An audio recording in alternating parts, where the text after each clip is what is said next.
Good morning. Today you'll be taking a look at a time and period we call the Crusades. So make sure you've got this paper that you see on the screen out. And when you do, scroll down. Make sure that you are at this spot where you can see the map and then the two places to answer. We will be taking a look at how these things called Crusader states were created.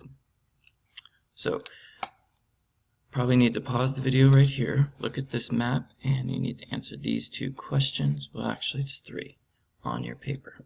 So pause the video until you've done that. So, now that you've taken a look at the map, let's take a look at what the Crusades were. So the Crusades involves something called the Holy Land, which we've talked about. So what religion uses this as their symbol? That's right, Christianity. What uses this star as their symbol? That's right, Judaism. And what uses this crescent moon as their symbol? That's right, Islam. So this is basically a struggle between European Christians and the Muslim empires for who would control the Holy Land that all three religions share in the Middle East. So, it was about 200-year time period when these crusades took place. And what is a crusade? Well, they were military trips from Europe to the Holy Land. So, the areas where Jesus and Muhammad and Abraham did a lot of the key events we've talked about in the histories of their religious groups. The Holy Land was controlled by the Byzantine Empire, which we've talked about. Their capital would be here in Constantinople. So it makes sense that this area that we call the Holy Land was controlled by them. But the Muslims, coming out of these areas here, are going to gradually start taking pieces of the Byzantine Empire, and in the year 637, the holy city of Jerusalem, which you can find here, is captured by the Muslim forces. So the Byzantine Empire was being attacked not just from these Muslim countries here, but also, if you remember, we have a group of people called the Mongols who were attacking from Asia. That you can't really see on the map. So the Byzantine Emperor is going to ask the Pope, the head of the Christians in the western part of Europe, if they can send knights to help protect him against these armies, particularly the Muslim armies. So you can see here, this is Justinian's empire, which we've talked about. So as the Persian Empire, he's got other Muslims, he's got some barbarian tribes, and don't forget there's always the Mongols during the Middle Ages that are gobbling up everything, Muslim and Christian. So the Pope Urban II, is going to be asked by the Byzantine Empire, please help me. And the Pope says, oh, I will help you, I've got a great idea. So the Pope thinks this is a great opportunity to conquer the Holy Land, take it back for Christianity. The Emperor was just asking for a few hundred knights to protect his empire. He wasn't planning on taking over these areas that weren't part of his empire. He's just asking for some help so that they would not be conquered. But the Pope saw this as a great opportunity for Christianity. He's going to give a famous speech in this town called Clermont in France. Here's a famous painting of it,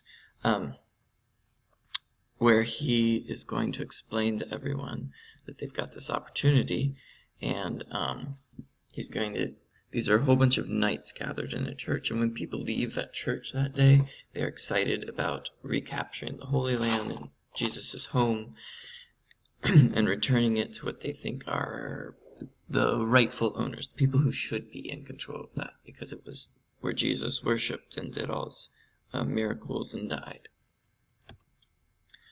So let's take a look at why people would go on these crusades. Why would they participate? What did they get out of it?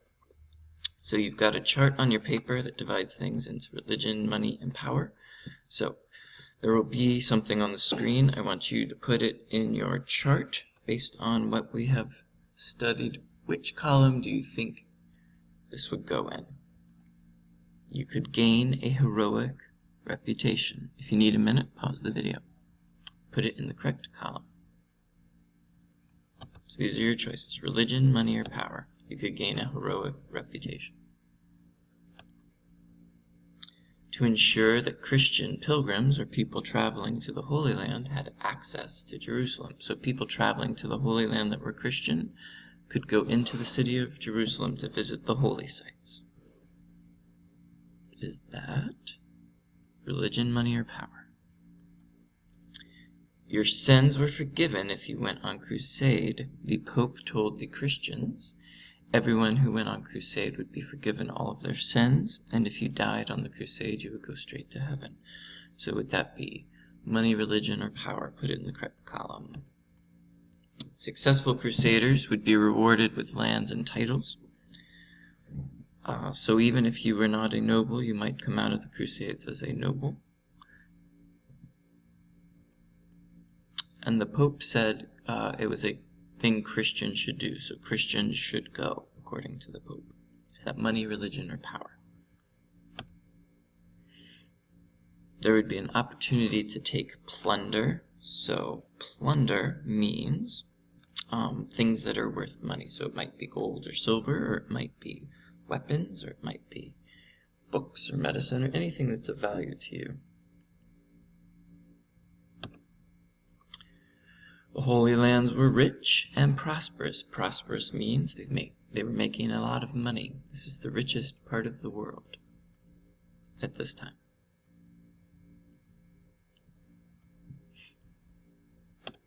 Okay, so now that you've finished that chart, let's see who went. That's why they went, but who did go? We have one group of people. They're just trying to serve God. They've been told by the leader of their church that this is the way you can serve God, and that if you died, you went straight to heaven.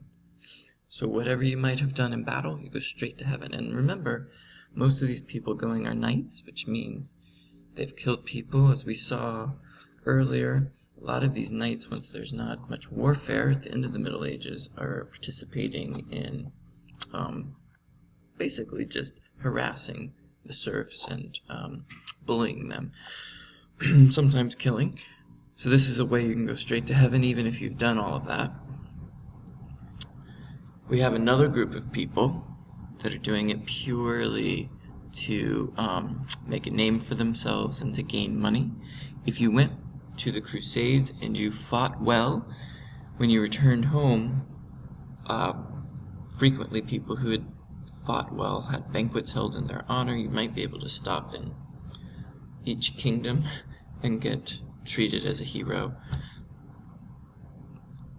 And then we have another group of people who have trouble at home. So maybe they owe someone money, like a noble. Maybe they've committed a crime, like murder or stealing. Or maybe they owe taxes that they weren't able to pay. So if you went on the crusade, whatever crimes you had committed, you were not held responsible for it. You were not going to be punished for them because you were under the protection of the Pope or the Church. So it was just like if you had been in one of those monasteries that had the cross that announcing that you were protected. Whatever crime you have committed at home, if you go on crusade, because you have gone with the Pope, you are not going to be punished for your crimes. So here's a map of the different crusades. They all start in Europe. This is Paris. And they're going to work their way down to Jerusalem. So some of the soldiers are going to come by sea. Most of the soldiers are actually going to come across land to Constantinople because this is the most important Christian city in the Middle Ages. They're able to stop, rest, and then continue on where they would be fighting Muslims in these areas with the goal of capturing the city of Jerusalem. So let's take a look at the first 4 Crusades. This is a very short summary of this, but the first Crusade, the Christian Crusaders go down. It's the largest army ever assembled. It was, most people think about 70,000 knights go down. They're going to capture the city of Jerusalem, and they're going to form those 4 Crusader states that we have seen. The name most familiar to you is probably Palestine. So those are just going to be areas they've captured. There's going to be one noble who's basically left in charge, like a lord, in charge of those 4 states. And then a lot of the Crusaders go home. Some stay behind to protect what they've captured. Then there's going to be a second crusade. There's going to be a super famous Muslim general, Saladin, who is going to unite the different Muslim empires. They are going to recapture Jerusalem and win the second crusade. So when that happens, back in Europe, the Europeans are going to choose this guy, Richard the Lionhearted. He's the king of England and parts of France. And he is going to gather another army, return to the Holy Land to fight Saladin. And he is going to become the most famous of all of these Europeans who fight in the Crusades. Does a great job. He and Saladin, even though they are fighting on opposite sides, end up saying that they respect each other, and they're able to call a truce or make an agreement. So to stop the fighting, the Christians don't capture Jerusalem, but Saladin is going to agree if they stop fighting, he will permit all Christians who want to come in and visit holy places to do that. You can't take any weapons, but you can go visit the holy sites. So nobody really wins that one. And then the 4th Crusade, another group of knights, another army is sent to recapture Jerusalem. But when they get to the major Christian city of Constantinople, these knights are mostly there for money, and they are going to realize we can just take all of the riches in Constantinople. And then once they have gone through and taken everything valuable from that Christian city, the capital of the Byzantine Empire, they all return home with their money. They don't continue to capture Jerusalem. So remember, one of the big groups was people who were doing it for riches and not for religious reasons. So we will continue on. You're going to have a warm-up where you need to use this information next time, so make sure you're ready for that, and you will get directions on what you need to do next.